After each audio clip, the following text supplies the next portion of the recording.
wabarakatuh. Saya Azarina Rahadatul Aisy dengan NIM 0122111055, mahasiswa perawatan Universitas Binawan, kelas A1. Di sini saya akan mengerjakan tugas dari mata kuliah Health Promotion, menjelaskan tentang learning domain, yaitu serangkaian tujuan pembelajaran dan menerbitkannya sebagai taksonomi tujuan pendidikan, yang kemudian dikenal sebagai domain pembelajaran.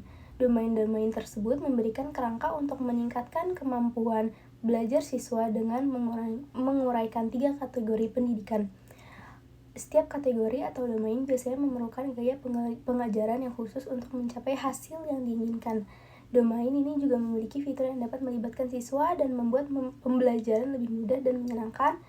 Dan domain itu sendiri ada 3 domain, yaitu yang pertama ada domain kognitif domain, yang kedua ada efektif domain, dan yang ketiga ada psikomotor domain. Dan yang pertama ada domain kognitif. Dari domain kognitif berfokus pada 6 keterampilan intelektual yang disusun dalam urutan yang biasanya dikembangkan oleh siswa. Untuk masing-masing keterampilan ini menggunakan kata kerja aktif untuk menggambarkan bagaimana individu menerapkan apa yang mereka pelajari dalam kehidupan nyata, menyusun secara berurutan dari keterampilan yang paling dasar hingga yang paling rumit. Dan di domain kognitif ini terdapat pengetahuan. Dari pengetahuan, kata kerja instruksionalnya itu meliputi label, tulisan, nama, dan keadaan. Dari yang kedua ada pemahaman. Kata kerja instruksionalnya ini meliputi mendeskripsikan, menjelaskan, meringkas, dan mengilustrasikan. Yang ketiga ada penerapan. Dari penerapan ini sendiri ada untuk keterampilan yang meliputi penggunaan, demonstrasi, penyelesaian, dan penerapan. Yang keempat ada analisis. Dari analisis ini sendiri individu dapat memahami asumsi dan implikasi dari suatu pertanyaan atau pernyataan dan menggunakannya untuk mencapai kesimpulan mereka sendiri. Kata kerja instruksionalnya dalam keterampilan ini meliputi membandingkan, membedakan, dan menganalisis. Yang kelima ada sintesis. Dari sintesis ini meliputi membuat, berinvestasi, dan mengembangkan, dan juga merancang. Dan yang terakhir ada evaluasi. Di sini ada keterampilan yaitu menilai, membenarkan, dan mengkritik. Baik, saya lanjut dari pembahasan domain yang efektif. Dari domain yang kedua, ranah pembelajaran efektif mewakili keterampilan-keterampilan yang mendorong respon emosional individu yang sesuai. Dalam domain ini, siswa dapat memahami emosinya yang mengembangkan sikap serta nilai-nilai. Ranah efektif juga mempunyai struktur sederhana hingga kompleks serupa dengan ranah kognitif. Namun pada ranah ini ada 5 riwayah respon emosionalnya. Berikut yaitu yang pertama ada menerima. Jika mereka ingin belajar pada tahap selanjutnya, penting bagi siswa untuk unggul dalam menerima, yang berfokus pada keadaan pasti dan emosionalnya.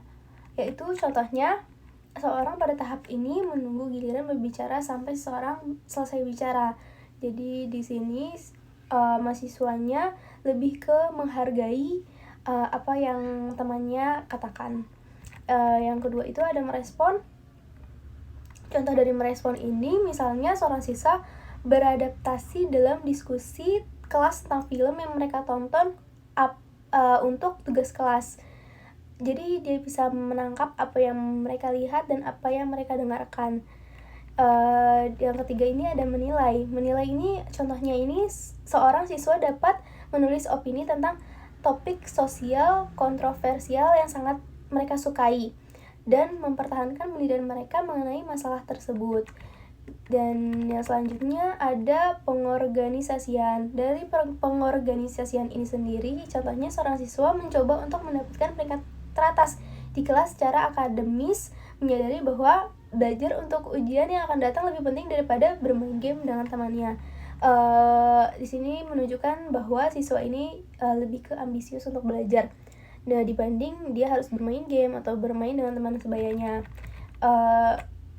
Itu meliputi pengorganisasian. Dan di sini ada karakterizing. Di sini lebih ke karakter yang contohnya seorang siswa mengetahui dan menerima bahwa menyontek itu tidak etis, sehingga mereka menyelesaikan tugas yang sulit secara mandiri, menolak menyalin jawaban dari temannya.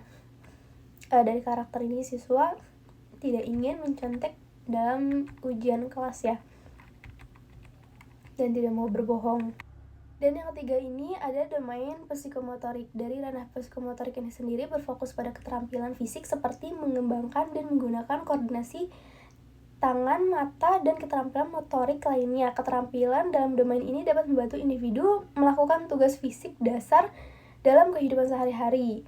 Jadi mereka lebih menggunakan fisiknya. Contohnya itu ada persepsi. Yang pertama dari persepsi ini sendiri, contohnya seorang siswa mungkin mendengarkan pelajaran di kelas dan kemudian mencatat pelajaran di buku atau selembaran kertas. Saat guru menerangkan, siswa mendengarkan dan mencatat dari pelajaran tersebut. Lebih menghargai orang sekitar apalagi terhadap gurunya. Ya, yang kedua itu ada set. Dari set sendiri ini, individu motivasi diri mereka sendiri untuk mengatasi tantangan mereka dan menyelesaikannya.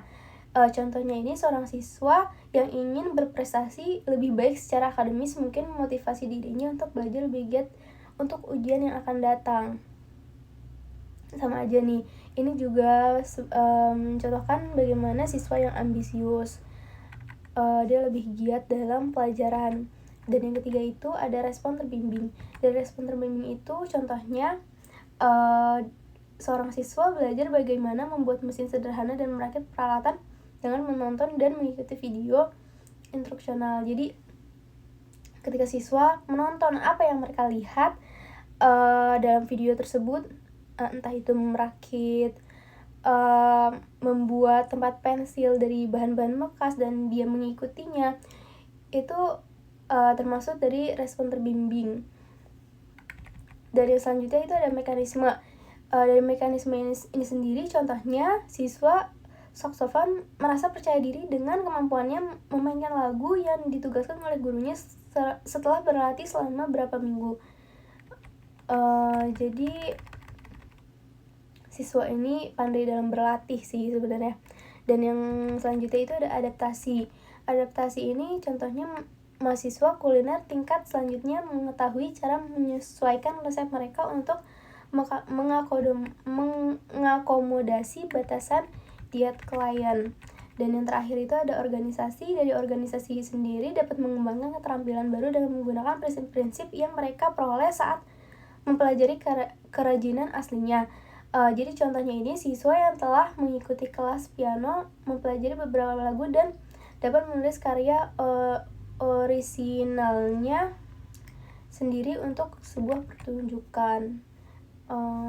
Dari organisasi ini sendiri sama sih sebenarnya, dari respon terbuka atau kompleks tidak beda jauh.